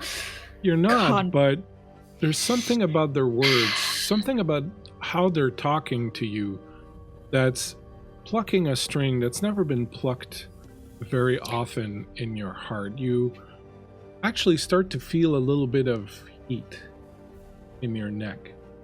When they start talking about your parents, about how base your provenance is, when they start talking about how your attempts at being the teacher's pet, at earning the favor of those around you because you know you can't possibly succeed on your own merit, are so obvious and so gauche and so cringe. You feel that heat keep going all the way into your ears. I'd like you to make me a willpower roll. A willpower roll. So that is 3d6. I don't have any particular... It looks better, Paria. Like your image is a lot clearer and sharper than it was before. Can you say something just to check? Can you hear me? Yeah. I rolled the same.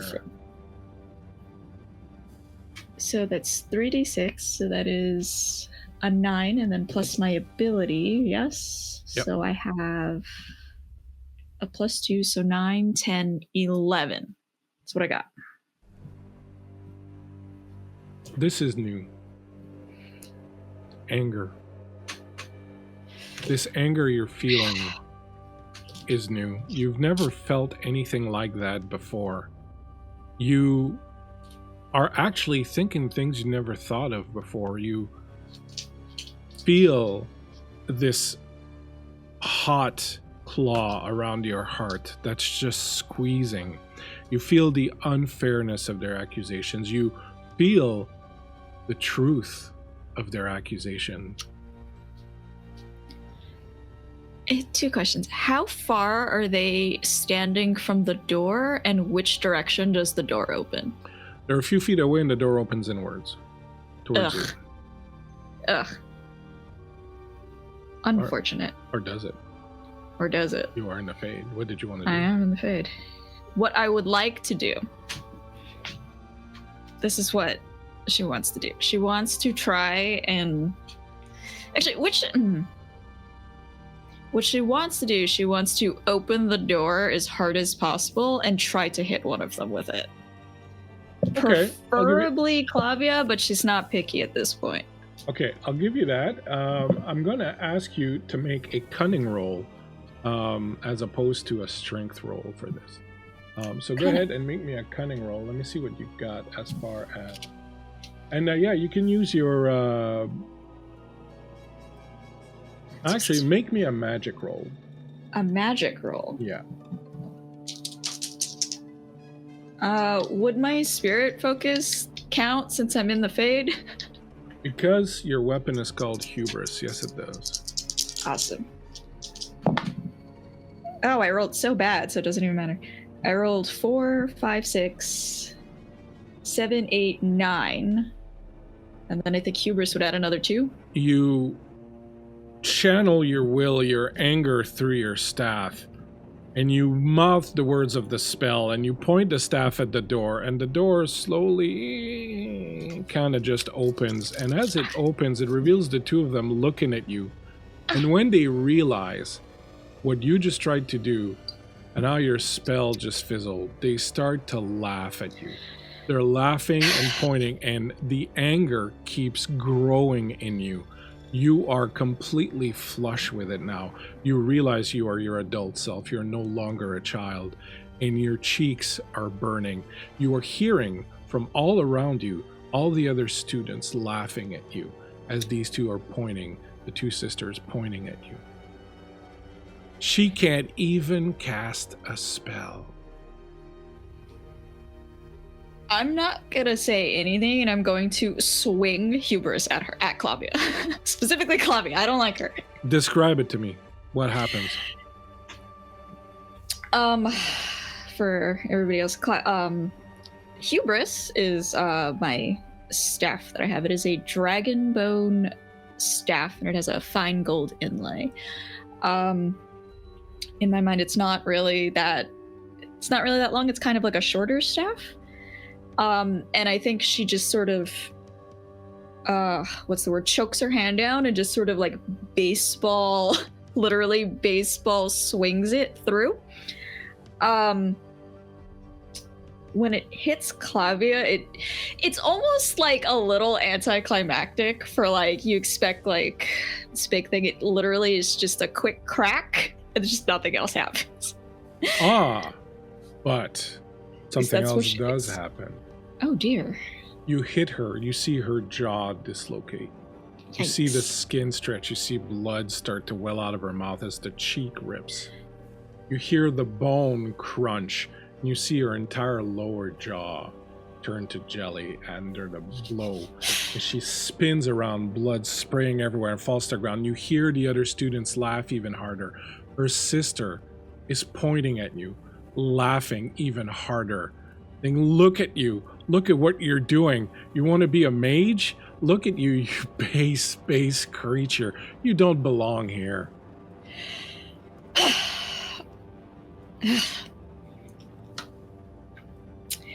She doesn't... Actually, this is real fun for me, actually, because she does not have attack spells. But she is, like, actually... There's this, like,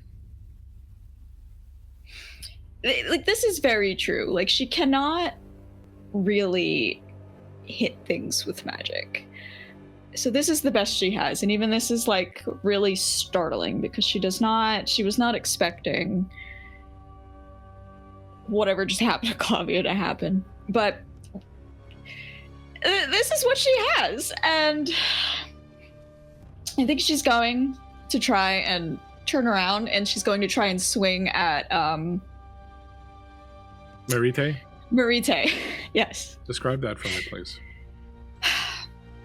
Actually, like when she swings, I think it's not even like a swing at this point. I think she's going to try and just like jab Marite in the stomach as if it's like she's doing a polearm situation at this point.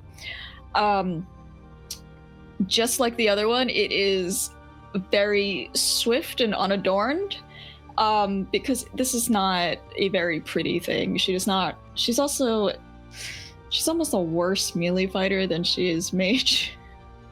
So I think she's gonna jab this girl in the stomach. You find your anger is giving you skills and strength you didn't have before, and as you jab her in your stomach, your staff goes right through her, comes out the other side, blood gushing everywhere. The students around are laughing even harder.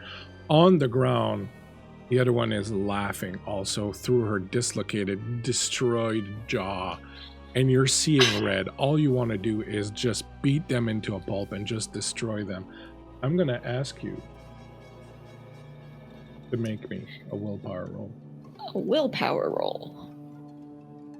Remember, you can use dragon marks if you want. Yes. And while you're doing that, thank you so much, John. Phoenixy Wacky with the big raid, coming in hard.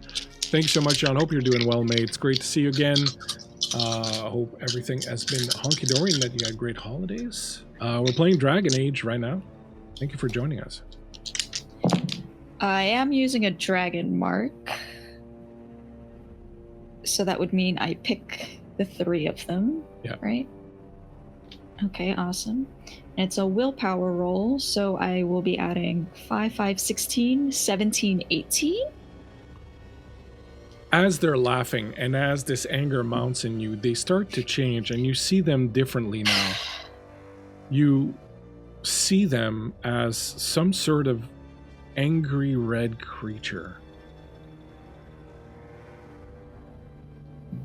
Their skin sloughs off completely as this demon, this rage demon, rises up and stands in front of you and envelops you.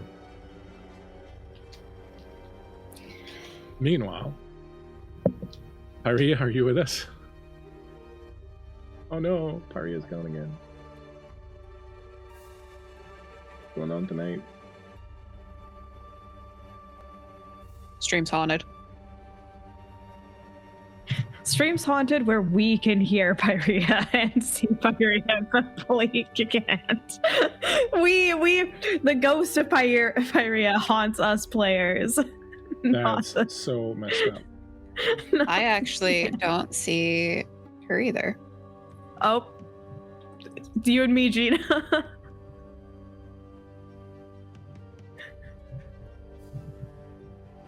All right, we'll try to sort that out in a second. You feel this creature of rage, of hatred, envelop you. You feel it trying to take possession of you. You're fighting it off. You're trying to resist it. There's so much rage inside of you. It feels as if it's already inside of you. Its hands are holding your arms and melding inside your flesh. And you're trying to remember your training, what to do when you're facing one of these things. You are on the verge of losing control. Your willpower is just holding.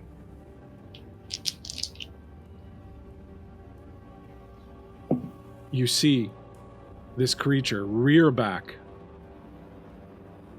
You see lances hit it from the side. It reels back behind you. You hear a voice that says, "Hold on, Theodora," and you feel a hand grab your shoulder. "A spot of trouble, are you?" And you see Dorian as he starts to pull you away from this creature. The demon, the rage demon, rears up again and rises in front of you. Dorian grabs you, pulls you back into your room, slams the door shut, and goes, "We're going to need to get out of here. I need you to focus. I need you to think about where you were when you fell asleep. I need you to focus on where you were. Think back to the room. Think back to Hasmal. You can hear the demon beating down on the door. He's almost got you."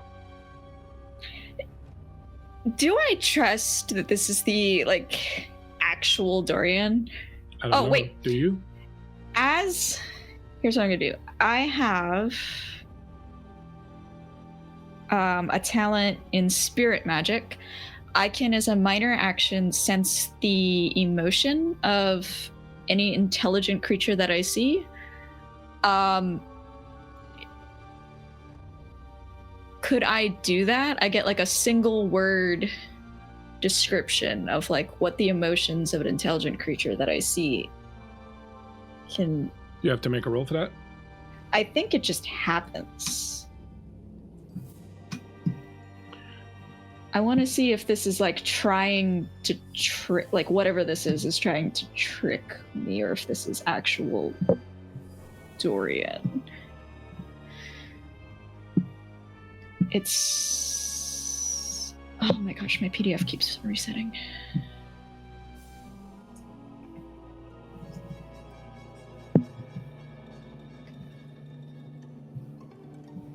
I think it just happens. Okay, we'll say it just happens. So you turn towards Dorian and you narrow your eyes and you reach out and try to tap into his spirit. And what you feel is anticipation.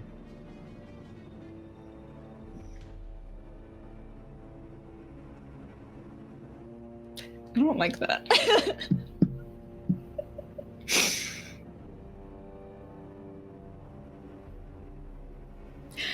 Okay, she does not trust that. But she... Hello. But she does need to get out of here. That is indeed a thing that needs to happen. That is a later thing. So she will try to focus on her room she was just in, back at Datus, and try to focus and wake up. Meanwhile, back in the forest, Viola, can I hear you now? I don't know. Can Yes, you? I can. What'd you do? Did you change? I reset my laptop entirely. We'll hope that it carries over. But whilst we have you, let's strike while the iron is hot. It's okay. Yeah, it's okay. It's okay. Let's strike while the iron is hot.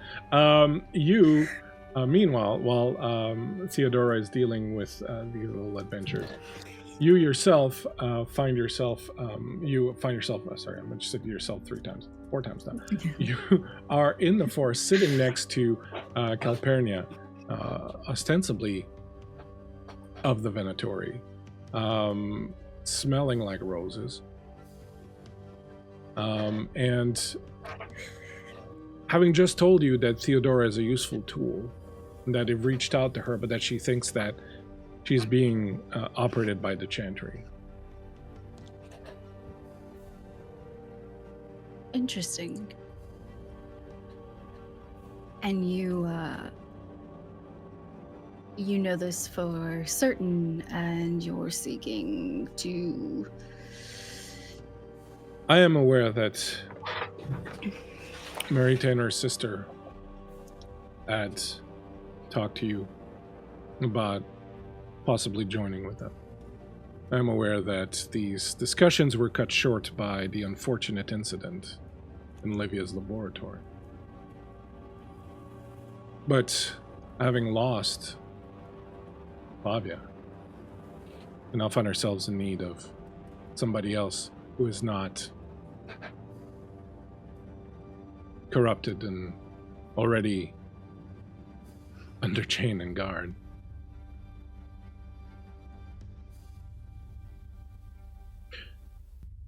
The Venatori seek to bring back the glory of the Tevinter Empire, and the Elder One returns.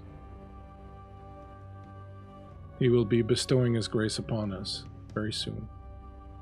The time for Tevinter to return to its rightful place as the rules of this world is at hand. This world and perhaps the other also.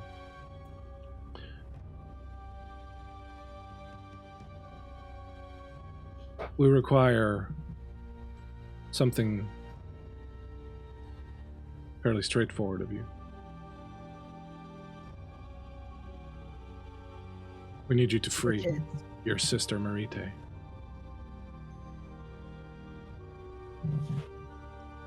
Oh, what an easy task. All you need do is turn the Templar's attentions away from her for a moment and find a way to remove her lyrium shackles. If it's that simple, why can't you do it? Well, this is why we have agents, dear. We can't be doing all these things on our own. You want to secure your place in the new Imperium? You have Theodora at your disposal. She has been given the means to distract Gereon. I am told that Dorian, that fop, is on the hunt for Marite and Clavia's accomplices. We can protect you from that. Use Theodora. Wow. Make sure You said- she succeeds in her task. It will distract Gereon, possibly Dorian, and find a way to release Marite before the Grey Warden does whatever he's going to do to her. You said accomplices. Who else knows about this? Dear Viola, we are Tevinter. We are countless. And you have disappeared again.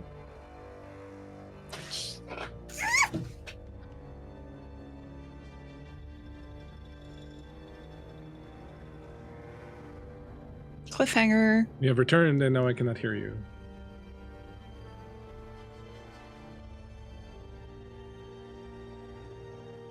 This is absolutely very wonderful.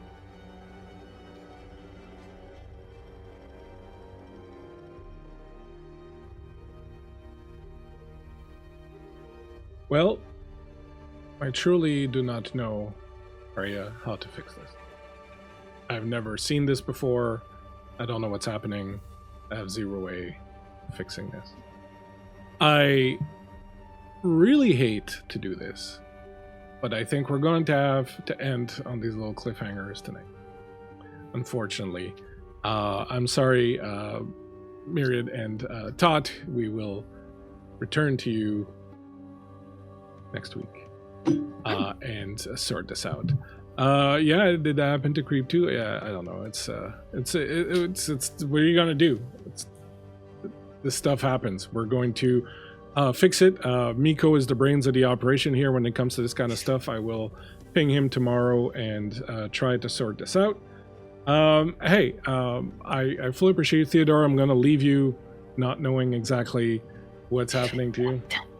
I have time to plan. She doesn't plan anything. Thank you very much, everyone, for hanging out. I'm sorry, we're gonna have to cut this one a little bit short tonight. We are going to round it out. Thank you very much, my players. You were amazing.